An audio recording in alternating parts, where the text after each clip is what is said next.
Hello. So today I want to talk a little bit more about the men's work that I've been doing in the last 6 years or so. And why is it called men's work? Well, it's like an archetypal thing. It's about what does it, if I'm a man, what does that mean? What do I mean when I say I'm a man? And everyone gets to come up with their own answer for that. And I'm wanting to share about what that means to me. And I've been taught this by men, men who I really admire, who have been doing the work. And what is the work? The work is the most beautiful thing that I can think of. So, first, I want to tell you about what I think the work is, what the work is to me, and then how does one do the work.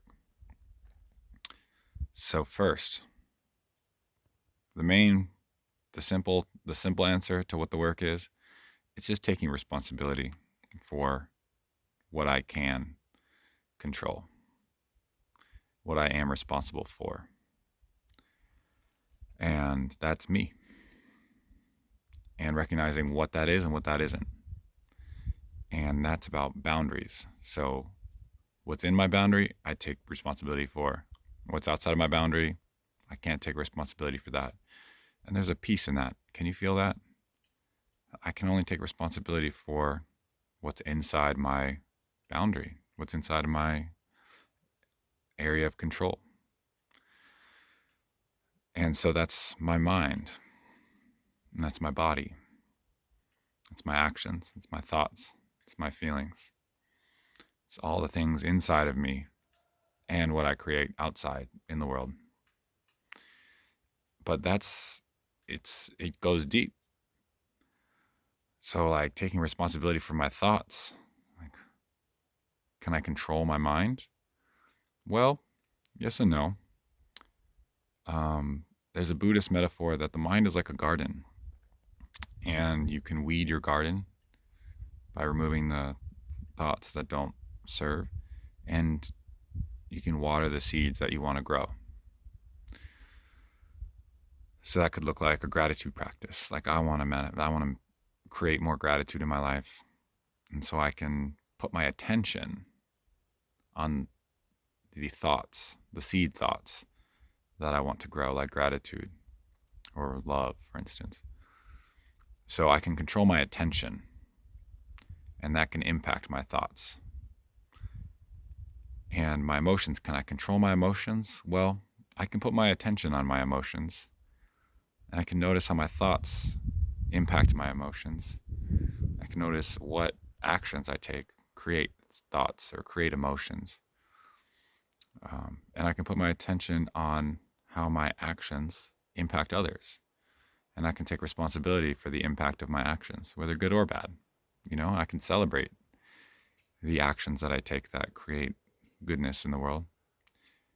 And I can take responsibility for the actions I create that cause harm.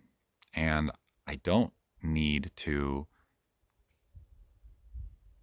I guess, I don't need to lose control of my emotions. Like, for instance, if I hurt somebody and that makes me feel sad, I can own that and I can still remember that I'm a good person. Instead, what I have done in the past and what some people do is that they don't want to feel bad for hurting others. And so they deny and they become defensive and they make excuses.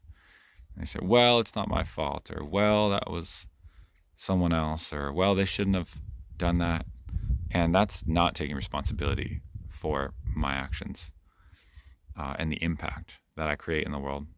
And, like, listen, we all hurt people and we all help people. And it's equally not taking responsibility for one's strengths or our power. And that's like equally harmful because we're all here to share beautiful gifts with the world. And if I don't fully live my gifts and if I don't fully share my potential, that's my responsibility. This is my responsibility to shine as bright as I can in this world and to reduce the harm that I do. And when I do create harm, the only way to do better is to take responsibility for the harm and to make changes and to track, like, okay, I hurt this person because I was upset, and I was upset because I had a thought that I'm a bad person. And so that's like a self-perpetuating cycle. It's like a negative thought about myself, a negative feeling, a negative action, a negative thought, a negative feeling, negative action. For instance, so mindfulness and meditation is a huge practice in terms of taking responsibility for my internal experience that impacts my external experience. So it's like if I'm resentful towards my housemate and I don't do my dishes, and then that pisses him off, and then he doesn't do his dishes, and then I'm mad that he doesn't do his dishes, and then I'm resentful, and the cycle continues. So that's an example of taking responsibility for my impact in the world and how my what I can control, my thoughts and my attention on my thoughts and my feelings and impacts my actions. Um, and my health and my body. Like, my body is my temple. So a lot of us rely on external factors for our health, such as like the healthcare system and medicine. And granted, we need to rely on the earth, but what are we doing to nourish ourselves and our bodies so that we can show up with our energy? That's another piece of taking responsibility for this vessel that we have to do good in the world, instead of like eating like junk and not taking care of our sleep and just not living to our full potential. So a deeper level is called shadow. And the shadow is, I think, coined by Carl Jung, who also was a psychologist around the time of um, Freud. And Carl Jung recognized that there was like patterns of thoughts and behavior that were congruent among all of his patients. And he recognized that we act from a place of unawareness or unconsciousness. And he called that the subconscious or the shadow. And it's basically um, the ways that I perpetuate certain patterns in my life without being aware of it.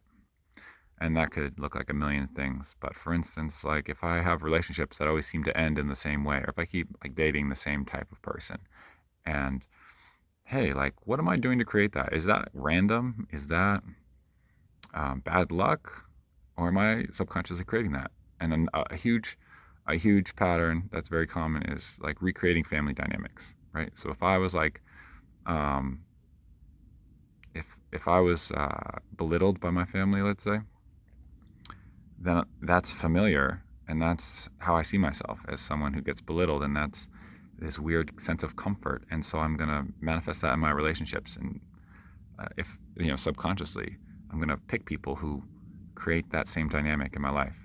And so I could blame them for being bad people, or I could take responsibility and say, you know what, I'm creating this. I'm creating this pattern in my life. And a huge part of the work is getting in touch with the shadow, my subconscious, and how I am unconsciously creating things in my life. And that's really, really, really sensitive stuff and hard to own, but it's so liberating when you do, because it's freedom and power to create what you want. And it takes the work. I'm going to get to the how in a minute, but it takes the work of recognizing what beliefs, what limiting beliefs I have about myself that I don't recognize, that I hide, that I repress, that I deny. And if I can find those, then I can change them. And I can start to notice, like, oh, you know what? This is that old story I have about myself, that I'm not valuable, that I'm not worthy of going first or being praised. And so I'm creating that pattern in my life, and I don't want to. So what's the story instead? So I am worthy. I am lovable. And I do deserve wellness and goodness and love and affection and all the things that I need and want. So those are certain shadows that can be brought to the light. But how do we do that? we need community. We're human beings, we're social creatures, and it's really, really hard to do this kind of stuff by yourself. And I found this through a men's circle of people who are trained and practiced at doing this. And I have to do the work, but I can get reflections and I can get support, accountability support. Like, hey, I noticed the shadow is that like I stay up late watching Netflix and I get terrible sleep. And so I know that I need to change that pattern. But whatever's causing that pattern is not easy to overrule. So I need accountability support and like a friend that I respect and want to support me. And I'll tell them, hey, for the next week, I'm going to go to bed by 10:30. I'm not going to watch Netflix up until midnight. That's like a story for me. And with that support, that's how I can change patterns. Um, and it's so powerful. Like I think everyone knows this. Like community, belonging, family, loved ones. It's not it's not always comfortable to ask vulnerably for that kind of support, but it's the best way that I've found to make changes in my life is to have a community of people who want for my well-being and are willing to be vulnerable and share what they see in me and ways that I can be better. But again, I can't ask them to do it for me. It's not them holding me accountable, it's them supporting me in being accountable to myself. So that's a big one. And then finally, spirit and the unknown, the mystery. Like, I don't know, philosophically, I don't know how an atheist, like someone who truly believes that there's no such thing as spirit, can have like a moral compass. Because, like, what's the argument for goodness if it's not like a higher, deeper goodness that is permeating all things? And there's an immense strength and truth in recognizing that there's something bigger and mysterious going on here. And it shows up if you look for it in serendipity and connection and the little things around us. Um, and again, that really comes through in community and in nature. Um, and it's like I don't know how to argue or explain it. I was blessed to like be given an experience that showed me it's true, and I'm constantly reminded of that experience when I'm around other people who embody that, who practice that. Meditation is a good one too for that. To just feel into like who am I underneath my mind and underneath my body, like what's really going on inside. And to me, there's evidence there, but I can't prove it to you. Everyone has to do it themselves, and I need to be reminded. And community is the big piece about that, about reminding me what I forget sometimes, that there's a lot of magic and mystery underneath all of this, and that whatever that spirit is, call it God, call it the universe, call it energy, whatever that is, it wants goodness for me. It's really trying hard for me to have everything that I need and want, and it wants us all to stop suffering and to find healing. And healing is the work, because I'm very present to just the amount of pain and hardship that we all experience as humans on this earth. It's very, very potent. And in order to survive, we have to numb out to that in a way, right? We can't constantly be fully present to all of the suffering in our own lives and all the other people's lives. But one piece at a time, we can heal from whatever trauma, small t or big T trauma that we've had. Whether it's getting picked last for the softball team in ninth grade or something, that hurts, right? And animals, animals deal with trauma by shaking their bodies and getting it out. And we are evolved animals, and we don't process our trauma as efficiently as animals. So when we do have traumatic experiences, it lives in the body until we process it. And that's the healing work that I do with men's circles. And again, it's in community, with people who are willing to see me in my brokenness and willing to build me back up.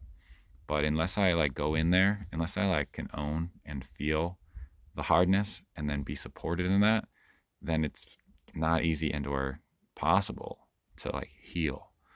the parts of me that I've been suppressing and repressing since all of those traumatic experiences has happened.